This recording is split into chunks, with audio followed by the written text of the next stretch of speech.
साथियों, आज हम कुंडली के एक अन्य पहलू पर बात करेंगे जो कुंडली में किस तरह से कितने भाव सुख के हैं और कितने भाव दुख के हैं। यह विषय आपको कुछ बोरिंग भी लग सकता है, इसलिए जो जिज्ञासु इस भाव से देख रहे हैं कि यहाँ उन्हें कोई योग या कुछ तरीका पता लगेगा, वो यहाँ नहीं भी देखें इस पोस्ट को तो ठीक रहेगा। और यदि आपकी जिज्ञासा बहुत गहरी है, ज्योतिष के भावों को समझना है, तो आप अवश्य कंटिन्यू करिए। ज्योतिष में कुंडली में 12 भाव होते हैं और इन 12 ही भावों का अपना अपना एक महत्व होता है। हर भाव के अपने सुख होते हैं और अपने दुख होते हैं। इस संसार में आनंद की, सुख की घड़ियां बहुत छोटी मालूम पड़ती हैं और दुख की घड़ियां यदि छोटी भी हो तो वो बहुत बड़ी, बहुत लंबी मालूम होती हैं। दुख की घड़ियां ऐसी ही होती हैं जैसे वो कभी समाप्त ही नहीं होंगी। वैसे ज्योतिष के दृष्टिकोण से देखा जाए तो कुंडली में कष्ट के भाव अधिक हैं और आनंद के भाव बहुत कम हैं, यानी सुख कम और दुख अधिक होता है। इस कुंडली में आप देखेंगे तो 7 भाव कष्ट के हैं और सिर्फ 5 भाव ही उसके सामने आनंद के हैं। उनमें से भी 2 भाव तो कुछ आनंद के कह लें या कष्ट के कह लें, जो आगे हम देखेंगे। इसको पूरी तरह विस्तार से समझते हैं। हमारी यह जीवन यात्रा प्रथम भाव से लेके 12 भाव तक पहुंचती है, यानी प्रथम भाव में हमने जन्म लिया और 12 भाव तक पहुंचते पहुंचते यह शरीर की यात्रा पूरी हो जाती है। अब यदि हम 7 भावों को कष्ट का समझें और 5 भावों को आनंद का समझें तो यह रेशियो बैठेगा सुख की मात्रा 40% और कष्ट की मात्रा 60%। तो देखिए, आइए समझते हैं इसको। सबसे पहले देखते हैं हम छठे भाव को। यह मूल रूप से रोग, ऋण और शत्रु का भाव है और इन तीनों ही चीजों से हम दूर रहना चाहते हैं।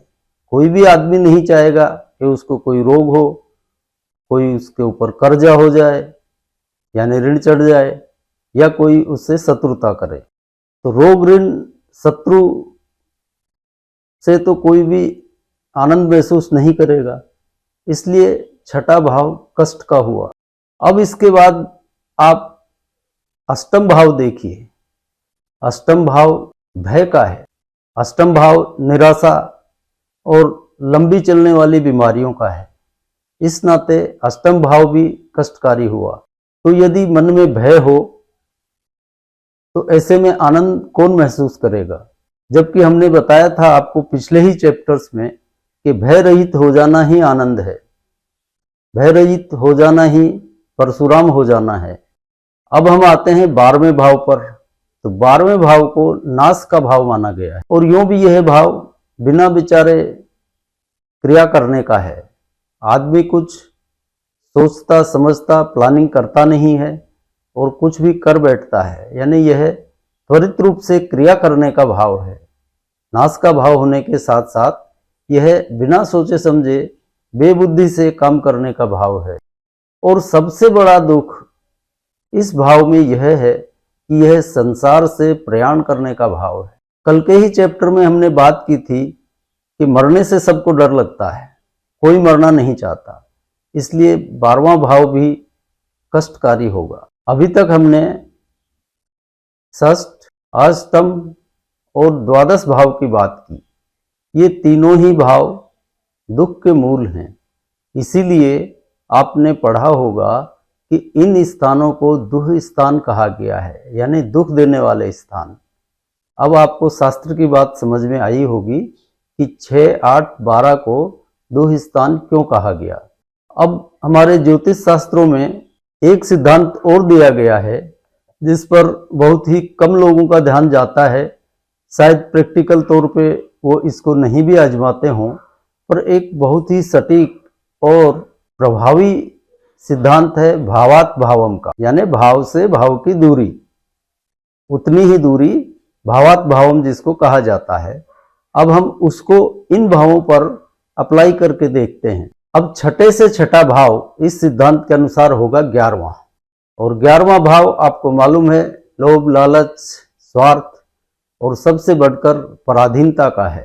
तो बताइए, लोभी, लालची, स्वार्थी इंसान कभी जीवन में संतुष्ट हो सकता है? बल्कि वो तो अपनी इच्छाओं के चलते हमेशा दुखी ही रहेगा। और उससे भी बढ़कर यह पराधीनता का भाव है, तो पराधीनता में भी कौन आनंद महसूस करेगा। इसलिए 11वां भाव भी दुख का हुआ। 11वें भाव की बुराइयों के चलते इंसान कभी संतुष्ट नहीं हो पाता। वो अपने लिए स्वार्थ, लोभ, लालच से धन तो जुटा सकता है, लेकिन उस धन से आनंद नहीं खरीद सकता। धन एक अलग चीज है, आनंद एक अलग चीज है। इसलिए 11वें भाव को भी कष्ट का कहा गया। अब तीसरे भाव के बारे में आप जानते ही होंगे कि यह क्रोध का भाव है, मेहनत करने का भाव है, और इससे भी बढ़कर तीसरे भाव का एक फल है भ्रमित रहना। इसी भ्रमित रहने के चक्कर में वो कोई निर्णय नहीं ले पाता। तीसरा भाव बढ़ा हुआ है तो सामने 9वां भाव यानी भाग्य साथ नहीं देता, तो तीसरा भाव भी कष्ट का ही होगा। अब 12वें भाव से 12वां भाव होगा 11वां भाव। तो 11वां भाव तो पहले ही छठे से छठा होकर दुख का हो चुका है, और अब फिर 12वें से 12वां होकर फिर दुख का भाव हो गया, तो 11वां भाव महादुख का हो गया। इस हिसाब से शास्त्रों की यह बात बहुत सटीक लगती है कि 11वां भाव बैतरणी है। जन्म से 12वें भाव तक की यात्रा में 11वां भाव ही बाधा बनता है। यही 11वां भाव ही बैतरणी है जो मोक्ष तक पहुंचने नहीं देता। इसलिए 11वें भाव को महादुख का भाव कहा जाता है। अब इस हिसाब से हमने जो अभी तक बात की, इसमें तृतीय, षष्ठ, अष्टम, एकादश और द्वादश ये 5 भाव कष्टकारी साबित हो चुके हैं। अब आगे बढ़ते हैं। हमने मारक वाले चैप्टर में आपको बताया था कि दूसरा और 7वां भाव प्रबल मारक होता है। ये दूसरे और 7वें भाव कुटुंब और लक्ष्मी के भी हैं, और देखा जाए तो ये दुख के भाव होने के पीछे कारण भी यही है, क्योंकि अपने कुटुंब, अपने धन को छोड़कर कोई भी मरना नहीं चाहता, और दूसरा और 7वां भाव धन और कुटुंब के साथ साथ मृत्यु भी देते हैं। तो इसलिए ये दोनों भाव भी कष्ट के हो गए, क्योंकि इतनी मेहनत से कमाए गए धन और अपने हाथों सजाए गए कुटुंब के सपने छोड़कर कौन मरना चाहेगा।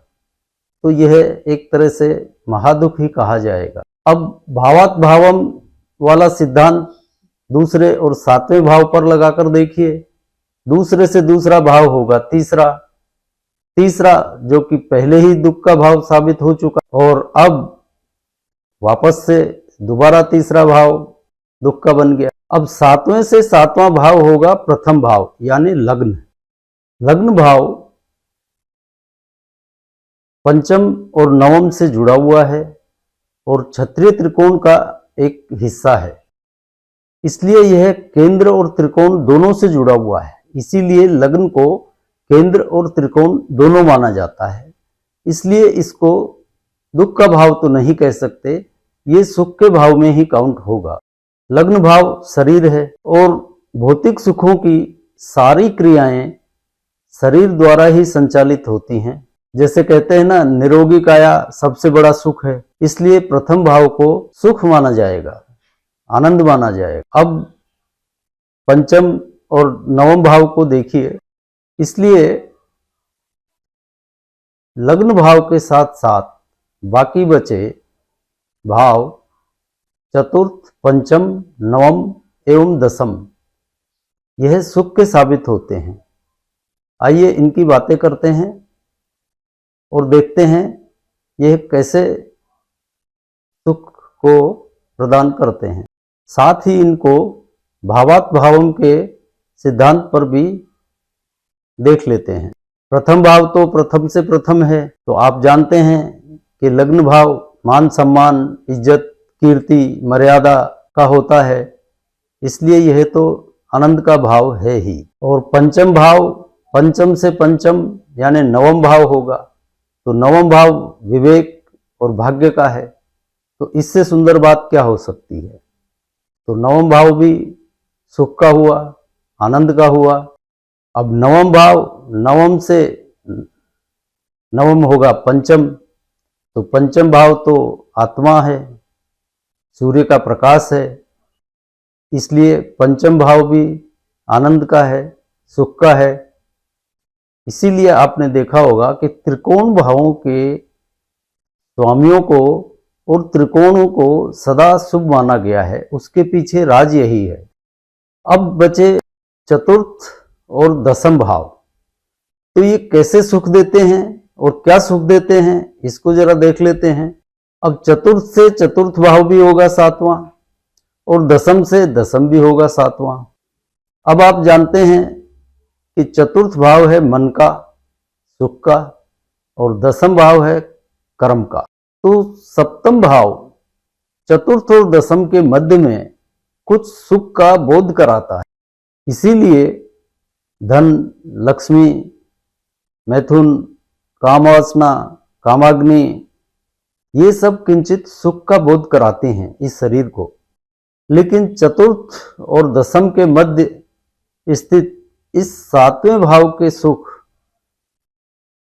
इस सातवें भाव का आनंद, इसकी परिणति बहुत ही कष्टकारी रूप में होती है, मृत्यु के रूप में सामने आती है।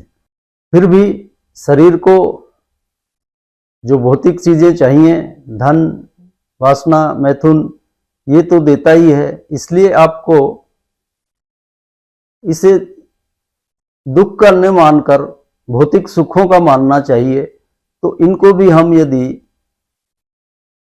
आनंद के भावों में शरीक कर लेते हैं तो देखिए क्या स्थिति बनती है। अब आप सात की कुंडली में देखेंगे तो ऊपर के 4 भाव और नीचे के 3 भाव यानी कुल 7 भाव कष्टकारी हैं, और मध्य में पड़ने वाले 5 भाव ये आनंद के भाव होते हैं। इसको देखकर मुझे तो यही समझ में आता है कि भगवान बुद्ध ने जो मध्य मार्ग बताया था वो इसी वजह से बताया होगा, जो कि कुंडली पर भी सत्य सिद्ध होता है। उन्होंने मध्य मार्ग की बहुत प्रशंसा की है और लोगों को प्रेरित किया है कि वो मध्य मार्ग में चलें। जैसे आपने वो वीणा वाला उनका उदाहरण पढ़ा ही होगा कि वीणा के तार ना तो इतने कसे हुए हों कि वो टूट जाएं और ना ही इतने ढीले हों कि वो बजें ही नहीं। इसी को कहते हैं मध्य मार्ग। तो भगवान बुद्ध ने जो मध्य मार्ग बताया, ज्योतिष में कुंडली पर भी यह मध्य मार्ग ही सत्य सिद्ध होता है। इसलिए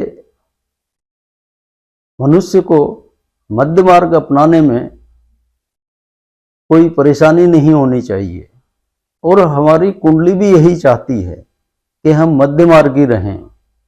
तो दोस्तों, ये मेरे कुछ विचार थे जो मैंने आपके साथ साझा किए। आशा है आपको पसंद आए होंगे। अब आज का चैप्टर यहीं पूर्ण करते हैं। कल फिर किसी अन्य विषय के साथ मिलेंगे।